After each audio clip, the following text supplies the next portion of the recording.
आप देवी भागवत की प्रमुख कथाएं का श्रवण कर रहे हैं। कथा का नाम है गायत्री महिमा।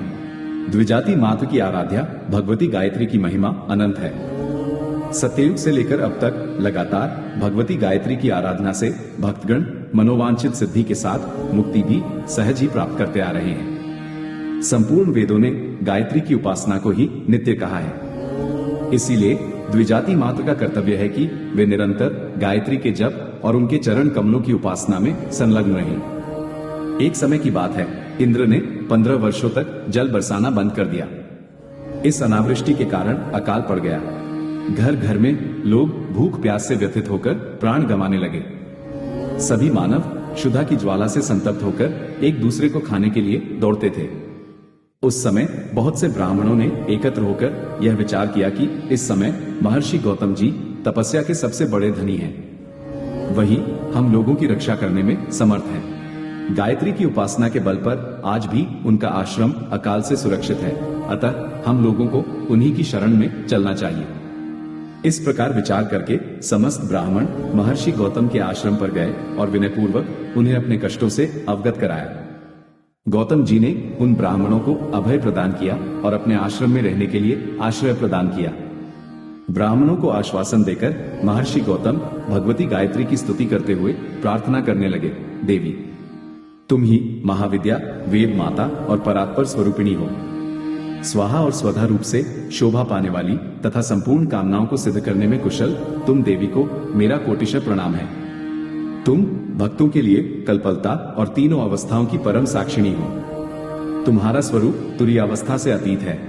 सूर्यमंडल में तुम्हारा निवास है। प्रातः काल तुम बाल सूर्य के समान रक्तवर्ण वाली कुमारी, मध्याह्न काल में श्रेष्ठ युवती और सायं काल में वृद्धा के रूप में विराजती हो। संपूर्ण प्राणियों का उद्धार करने वाली देवी, मैं तुम्हें बार बार प्रणाम करता हूँ। तुम शीघ्र दर्शन देकर मेरे यहाँ अतिथि रूप में पधारे ब्राह्मणों का संकट निवारण करो। इस प्रकार महर्षि गौतम की स्तुति सुनकर भगवती गायत्री ने प्रकट होकर उन्हें दर्शन दिया। उन्होंने गौतम को एक पूर्ण पात्र दिया। भगवती ने उनसे कहा, मुने, तुम्हें जिस भी वस्तु की आवश्यकता होगी, मेरा ये पात्र तुम्हारी संपूर्ण इच्छाएं पूर्ण कर देगा। ऐसा कहकर भगवती गायत्री वहीं अंतर्धान हो गई।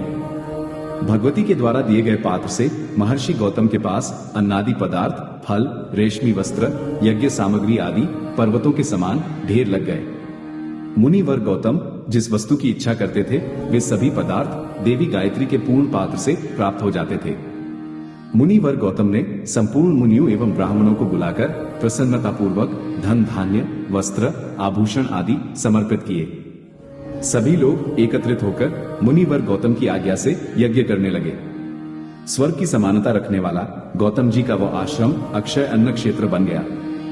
वहां उपस्थित मुनियों की स्त्रियां दिव्य वस्त्राभूषण आदि से अलंकृत होने के कारण देवांगनाओं के समान दिखाई देने लगी।